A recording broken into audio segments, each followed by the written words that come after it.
We moved to Maple Grove for peace. That's what the brochures promised: quiet streets, smiling neighbors, a safe environment for families. But the moment we rolled Lily's wheelchair over the curb, I sensed something was off. It wasn't the manicured lawns or the matching mailboxes that unsettled me. It was the eyes behind the curtains. Watching. Judging. Measuring us like we were a crack in their perfect picket-fenced world. Lily is 12. She used to run faster than the boys at recess. Then one morning, she just stopped walking. Doctors called it a neurological disorder. Muscles still there. Strength still there. But no command. No control. No cure. I still remember her first question after the diagnosis: "Daddy, am I broken?" I built her a ramp. Sturdy. Legal. Safe. But apparently not aesthetic. That's when Patricia Winters appeared, Maple Grove's self-appointed queen bee. HOA president. Blonde bob, sharp suit, and the permanent glare of someone who hadn't smiled since 1998. "This ramp is an eyesore," she snapped, arms crossed like a gatekeeper to hell. "You'll need to take it down." I tried to explain. "My daughter can't climb stairs." She looked at Lily, who sat quietly in her chair, fingers gripping the wheels, and said, "Then maybe she should try harder." My blood went cold. "Excuse me?" She stepped closer to Lily. "Children fake conditions all the time for attention. She looks perfectly fine to me." Lily's lips trembled. She whispered, I can't feel my legs." That's when Patricia did the unthinkable. She grabbed Lily's arm. Yanked. Lily screamed. I dropped my garden tools and ran, but Patricia had already pulled her halfway out of the chair. Lily clung to the wheel, knuckles white, sobbing. "Stop. My muscles don't work." "Stand up." Patricia barked. "You're not disabled. You're lazy." Neighbors came out. Phones. Gasps. But no one moved. I reached them in seconds. Tore Patricia off my daughter. Cradled Lily as she cried, her tiny frame shaking. My heart was pounding. My vision red. Then I said it, loud, clear, unmistakable. "Ma'am, step away. I'm Officer Tran with the county police. You just assaulted my daughter." And for the first time, Patricia Winters blinked. The Queen had just messed with the wrong family. The silence that followed my announcement was louder than any siren. Patricia froze, one hand still halfway raised like she could command reality itself to undo what she'd done. But this time, her audience wasn't nodding in silent approval, they were filming, backing away, whispering. Lily's breathing came in hiccuping sobs as I held her. Her fingers still clutched the side of her wheelchair like if she let go, she'd vanish. "You're okay," I murmured. "She can't hurt you now." Patricia stepped back. "You're overreacting," she snapped, but her voice had lost its venom. "I didn't hurt anyone." "You yanked my disabled daughter from her chair," I said. "There are witnesses. And cameras." That's when the phones lowered. One by one. Guilt swept through the crowd like a slow wave. Mrs. Dalton from 2 doors down cleared her throat, eyes on her porch. Mr. Hall pretended to tie his shoelaces. No one moved to help. No one said a word to Patricia. So I said it louder. "Did anyone here see what just happened?" A pause. Then a voice. Shaky. Young. I did. It was Emily, 15, maybe 16, Patricia's own neighbor. She stepped forward, phone in hand. I recorded it. All of it. Patricia turned on her. "You ungrateful little." "Enough," I barked. My badge was out now, gleaming in the sunlight. "Ms. Winters, you are not to approach my daughter again. You are to stay off my property. And you will be hearing from both the HOA board and the sheriff's department. You can't threaten me." "It's not a threat," I said, voice cold. It's a warning. That evening, the video went viral in the neighborhood Facebook group. Title: HOA President Attacks Disabled Girl. Comments exploded. Some defended Patricia, claimed misunderstanding, stress, pressure. But most were furious. And ashamed. I stayed up most of the night holding Lily. She didn't say much. Just rested her head against my chest and whispered, "Why do people hate me, Daddy?" "They don't," I said. "But sometimes, people hate what they don't understand. And some people just don't have hearts." She nodded, too tired to cry. But I wasn't tired. I was angry. Not just at Patricia, but at everyone who watched and stayed quiet. This wasn't just about a ramp or a chair. It was about dignity. Respect. And what kind of world my daughter would grow up in. The war had started. And I wasn't backing down. 3 days passed. No knock on the door. No apology. No accountability.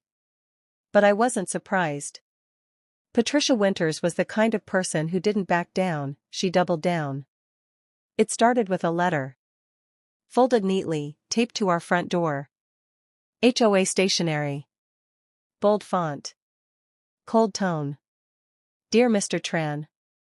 Your recent modifications to the property, namely the wheelchair ramp, remain non-compliant with Maple Grove aesthetic guidelines. You are hereby notified to remove the structure within 7 days or face fines of up to $150 per day. There was no mention of the assault. No mention of Lily. Just rules. Regulations. Penalties. Lily read the letter before I could hide it. Her eyes scanned the page, then lifted to mine. Do they want me to leave? I knelt beside her chair. They want to scare us. That's all. But what if we can't pay? I paused. I'm a cop. I know how systems work. I've written tickets, enforced codes, even removed families from homes when paperwork said I had to. But reading that letter, seeing my daughter's fear, I realized how powerless rules can make you feel when they're used as weapons. I called the HOA office. A receptionist answered. Maple Grove Administrative Office, how can I help you? I'd like to speak with Patricia Winters. A pause. She's unavailable. Then let her know this ramp is legal under the Americans with Disabilities Act. I have county permits. I've submitted documents 3 times. Yes, but our community standards do not override federal law, I snapped. That night, someone egged our ramp. 3 times. Once during dinner. Twice after midnight. Each time I came outside, only shadows and silence. Lily stopped sleeping in her room. She curled up on the couch with her stuffed fox, eyes glued to the front door like she was guarding it. Maybe I shouldn't use the ramp, she whispered one morning. I can crawl inside from the garage. No one will see me. That broke me. I filed a formal complaint with the county. I documented everything, videos, letters, timestamps. I sent copies to a lawyer friend. We were going to fight this. But Patricia wasn't done. She showed up at the next HOA meeting with a smile and a binder. We're here to discuss community compliance, she said. Especially structures that don't reflect our neighborhood's charm. She didn't say my name. She didn't have to. They voted. 6-3. The ramp had to go. Not because it was unsafe. Not B. I stayed seated long after the others filed out of the HOA meeting. The folding chairs creaked. The air smelled of stale coffee and toner ink. Patricia had left with a smirk, binder hugged to her chest like she'd just passed legislation. And in a way, she had. Lily's ramp had 7 days to disappear. I stared at the vote summary in my lap. 6 board members in favor. 3 against. 1 abstained. No one spoke my name during the meeting, but every eye had flicked toward me when Patricia spoke. Every pointed phrase, visual consistency, community integrity, was a bullet aimed at my daughter's dignity. The HOA president wrapped discrimination in words like wallpaper.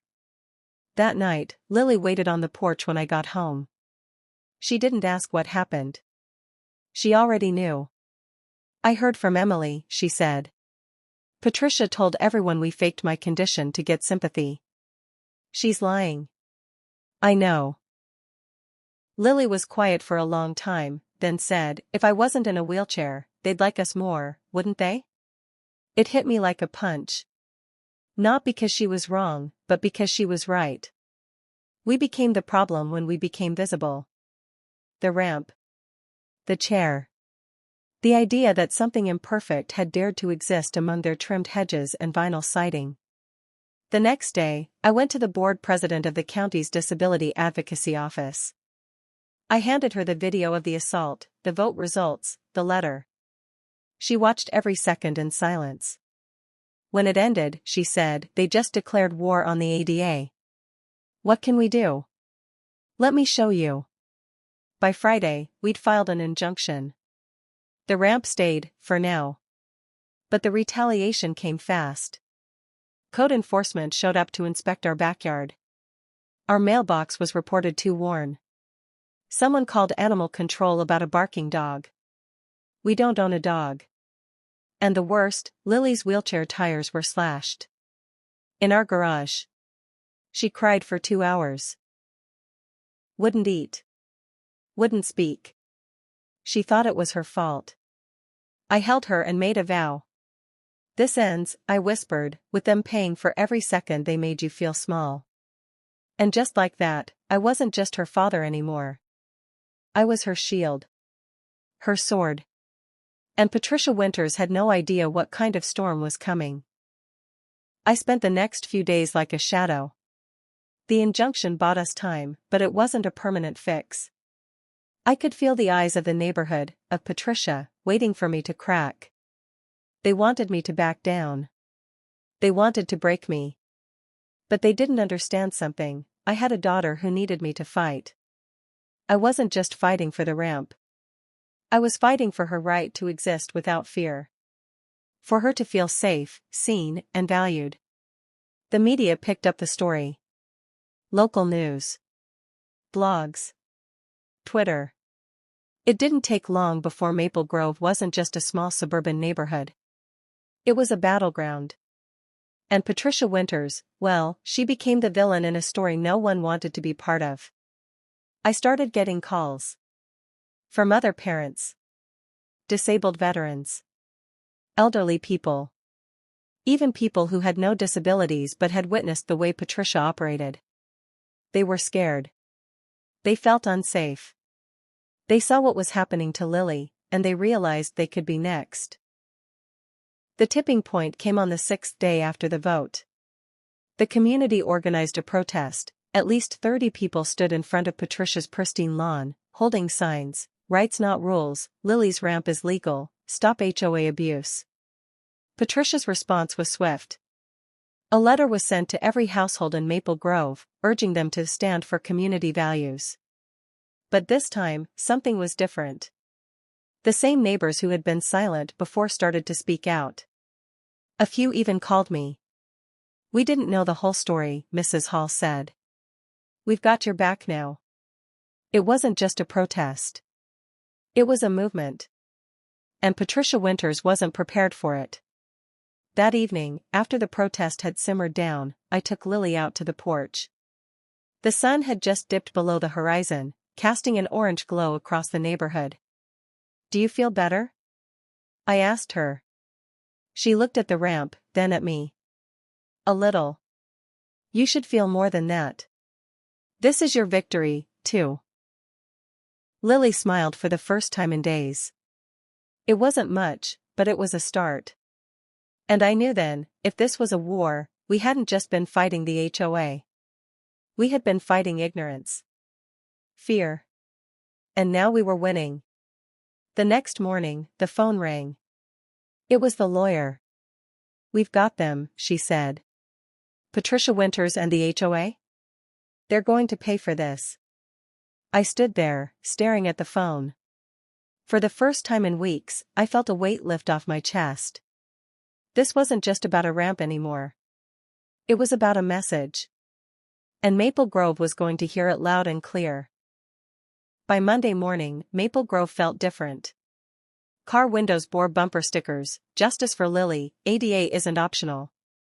The coffee shop chalkboard declared free refills for anyone supporting disability rights. The Facebook group exploded with posts recounting discrimination, photos from HOA meetings, and people sharing stories of needing to hide their own disabilities. That day, a reporter knocked on my door. Channel 7, Morning News. They wanted footage of Lily using her ramp, her smile as she rolled down the slope. Lily hesitated, then pushed forward, determination shining in her eyes. The camera captured her small frame gliding forward, her grin lighting up the frame. Afterwards, they asked me on live TV, "What gave you the strength to stand up?" I looked into the lens and said, "Love, justice, and a daughter who deserves respect." The anchor nodded, awed. Patricia Winter's office had walls plastered with testimonials praising her leadership. By afternoon, those were plastered over with printed news articles naming her Maple Grove Menace. The HOA board's inbox flooded with complaints, members resigned or requested mediation, admitting they'd been misled and pressured by Patricia's threats. That victory felt sweet, until I checked texts from the county ADA office. They needed proof beyond the assault video and slashed tires. They wanted sworn statements, medical records, affidavits. Legal gears turned slowly, and I knew this war would be fought in courtrooms long after protests ended. But I had a secret weapon: community. Our neighbors formed an alliance. We held a meeting at the local church under dim lights. I presented evidence alongside Lily, who bravely sat in her wheelchair. They cheered for her, not out of pity but respect. Mrs. Dalton offered to testify again. Mr. Hall brought printed emails. Even the mailman promised a sworn affidavit. I collected every statement into a binder thicker than Patricia's HOA ledger. That night, I called my captain. He assured me the department would back us with permits and legal guidance. Then the ADA office scheduled our hearing for April 28, 2025, a date I circled on the calendar. Late after the others slept, I sat at the dining table with Lily. She colored a picture of us in matching police uniforms. Next to her lay the heavy binder. I tapped its cover. "Tomorrow," I told her, "we show them the truth." She looked up, eyes hopeful. "Daddy, will it make them stop?" she whispered. I kissed her forehead. "It will make sure no one else feels small," I promised, "boy steady." My heart pounded at the thought of that hearing room, attorneys on one side, Patricia on the other, me standing for Lily. I realized this was bigger than our family. It was a fight for dignity that would echo far beyond these streets. Maple Grove was listening. Soon, the county would act. Patricia Winters would see the cost of underestimating a father's love and the true power of justice. When? Yes. Dawn broke over Maple Grove in a pale haze as I gently shook Lily awake. The courthouse loomed in the distance like a silent judge of our struggle. I watched her blink away sleep, her small hands resting on the wheels of her chair. "Today," I whispered, "we show them who you really are." She gave me a tentative smile, equal parts courage and fear, and nodded. Inside the police cruiser, the world felt smaller, louder, faster. Every stoplight, every passing pedestrian, seemed to carry the weight of our cause. I ran through the plan again in my mind: present the assault video, submit the photos of the slashed tires, call Emily and the other witnesses to the stand. I glanced over, Lily closed her eyes, drawing strength in silence. At the courthouse steps, reporters clustered behind yellow tape. Flashing cameras. Murmurs of curiosity. Patricia Winters arrived in a black SUV with her attorney, her chin high, as if acting on a stage. I adjusted my uniform, squared my shoulders, and rolled Lily forward. "We're ready," she said quietly, voice steady. Inside the hearing room, wooden benches and a high bench for the judge created a chasm between power and those who plead before it. Family members of disabled residents sat in hushed rows, their eyes on me. Patricia sat across from us, lips pressed into a thin line. The judge, a gray-haired woman with a calm gaze, tapped her gavel. We will hear the Tran versus Maple Grove HOA case. I spoke first. I laid out the timeline, the ramp installation, the assault, the online posts, the board vote, the vandalism, the tire slashings. I held up the binder of affidavits, Emily's testimony, Mrs. Dalton's statement, even the mailman's oath. Each page represented a neighbor who once stayed silent but found voice in justice. I saw Lily's hands tighten on her wheels as I described the day she was dragged halfway out of her chair. Patricia's attorney argued misunderstanding and community standards. But when I played the video, her smirk vanished. When I read Lily's medical records, she flinched. When I described Lily's tears, her tears emerged in the courtroom. The judge paused, studying each face in the room. Then, in the hush that followed, the judge asked Lily to speak. My heart thundered as she wheeled forward, small but unbowed. Some people see my chair, she said, voice soft but clear. I see my freedom. And I know I deserve respect. A silence so profound it shook the walls fell upon us. After deliberation, the judge ruled, the HOA must immediately cease all actions against the ramp, pay damages for vandalism, and undergo mandatory ADA training. Fines would accrue for any further retaliation. Patricia Winters was ordered to apologize in writing to Lily and the community. As word spread, applause broke out. Lily turned and beamed at me through tears. I lifted her hand to my forehead in salute. My little warrior who taught all of Maple Grove what dignity truly means. Outside, the sky had brightened. Neighbors gathered to congratulate us. I held Lily close. This battle is won, I told her, but our mission continues, for every child who still fears being invisible. And as we rolled down the courthouse steps, we both knew this was more than a victory over one HOA. It was a turning point in a larger fight for respect, compassion, and the right of every person to be seen. The celebration that followed the courthouse victory felt surreal. Lily was finally free from the weight of fear and humiliation that had followed her, but the battle wasn't over. Maple Grove might have witnessed justice in the courtroom, but outside, on the streets and in the homes, the real work was just beginning. That night, I sat at the kitchen table, staring at the legal documents piled before me. They were more than just the judge's ruling, they were a roadmap to the future. They were proof that we had been right, that our fight for dignity mattered. But as I flipped through the papers, something gnawed at me. Patricia Winters was still out there. And she wasn't going to fade away quietly. I hadn't seen her since the hearing, but I'd heard.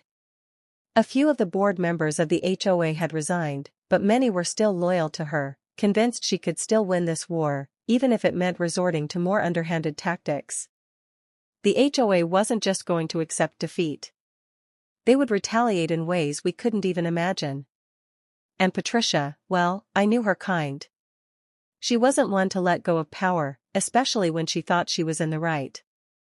The phone rang, breaking my thoughts. I picked up without hesitation, recognizing the number. Mr. Tran, the voice said, calm yet chilling. This is the HOA lawyer. I braced myself. What do you want? We are in the process of appealing the judge's decision, the lawyer continued, his tone eerily polite. We believe that the court's interpretation of the law was, shall we say, misguided. We'll be seeking a stay of execution on the ramp decision. I clenched my jaw. You've already lost. The judge made her ruling clear. No more games. The lawyer paused, then responded, understand that this isn't over. If we must, we will drag this out. You'll be in court again, and you'll be facing higher stakes. You'll regret not taking the settlement offer. I exhaled slowly, then said, there's no settlement to be had. Your client lost. Now, she can either accept it, or she can go down swinging. I don't care either way. The line went quiet before he finally spoke again. You've made your choice. As I hung up the phone, I felt the full weight of what this meant. They wouldn't back down. The fight would continue. Later that week, as Lily and I stood on the porch watching the sunset, the doorbell rang. A familiar face appeared on the other side, Mrs. Dalton. Her eyes were downcast, and she held a manila envelope in her hand. I'm sorry, Mr. Tran, she said, her voice trembling. I didn't want to be part of this. But they're asking everyone in the neighborhood to sign a petition to remove your ramp. They're offering discounts on HOA fees, promising peace and quiet if we just stay out of this.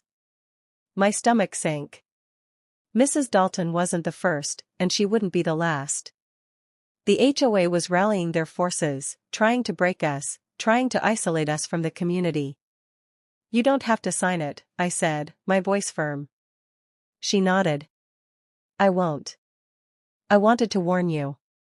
They're escalating. The storm was coming. But this time, we were ready.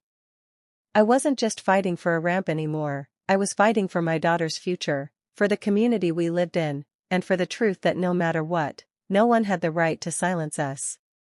The next morning, I called a meeting. The neighbors who had supported us at the courthouse were already gathering, eager to take action.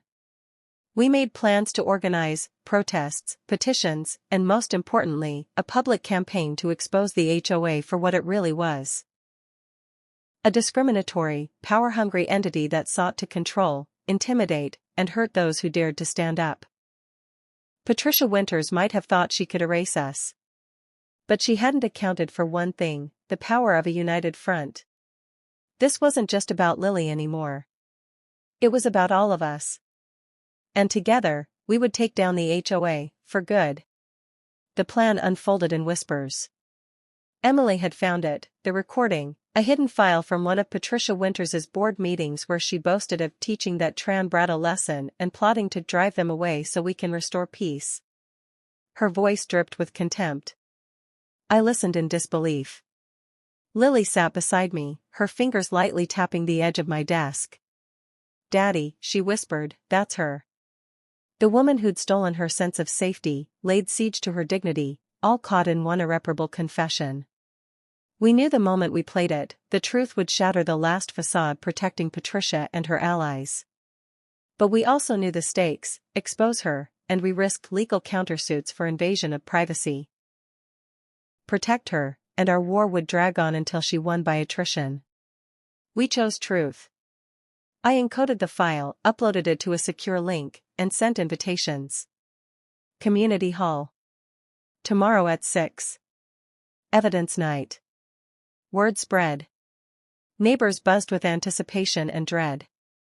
At 6, the hall filled. Chairs in neat rows faced a projection screen. Lily's ramp rolled smoothly in the aisle, a silent reminder of why we gathered. I stood at the front, Lily beside me. I greeted each face, some hopeful, some regretful. My heart echoed with the enormity of the moment. Then I spoke. Good evening. You came here to see proof not just of wrongdoing, but of how easy it is to hide cruelty behind rules. What you're about to hear isn't edited. It's raw.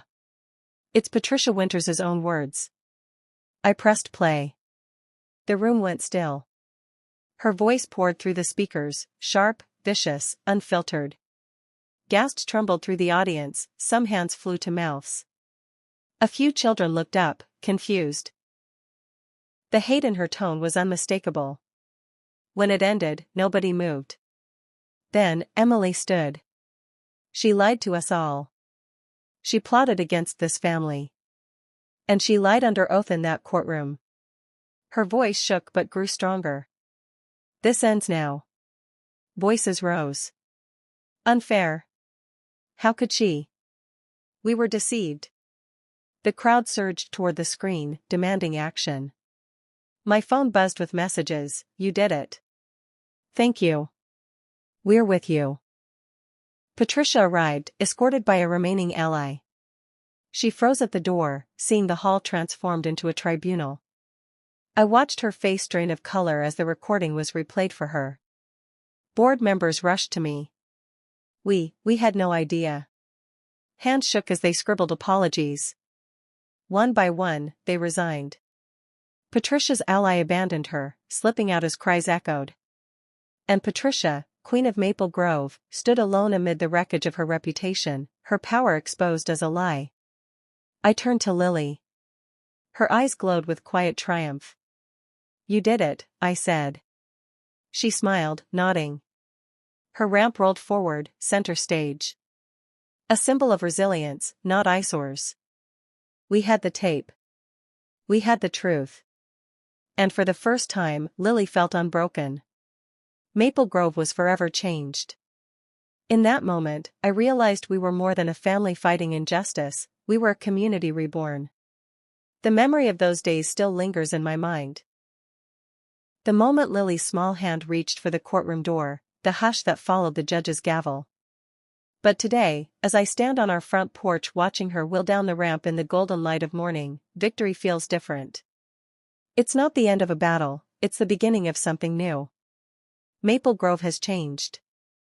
The HOA that once refused to see Lily's humanity has been dissolved. New leaders have emerged, neighbors who stood by us, who refused to look away. They painted a rainbow across the entrance sign. They planted flowers that match the colors of Lily's wheelchair. I remember the fear in Lily's eyes when Patricia Winters first yanked her from that chair. Today, her gaze is bright and unwavering. She rolls past familiar lawns, past the coffee shop that now offers free hot chocolate to everyone, past the school playground where children of all abilities laugh and play together. She stops at the community garden. A space we built together, an oasis of inclusion where ramps connect every flower bed and every plot. I follow her, heart swelling with pride. We kneel at the edge of a raised planter painted in joyful hues. Lily hands me a seed packet, sunflowers, her favorite. "Plant with me?" she asks. Of course I will. As I dig into the soil, I reflect on how far we've come. The fight wasn't just for a ramp, it was for a world where difference is celebrated, not feared. Days later, I visited the new inclusive playground, its sensory-friendly swings and low slides, and watched Lily push another child in a wheelchair. I saw Mrs. Hall and Mr. Dalton painting a mural that Lily designed, a kaleidoscope of flowers, birds, and children holding hands. The mural bore one word: unity. I drafted a letter to neighboring communities as a blueprint for change. When the county commissioner asked us to help draft model guidelines, we signed up. Lily became the youngest member of the county's Accessibility Council. She wore her badge with pride and inspired families statewide. At home, the ramp stands as a symbol.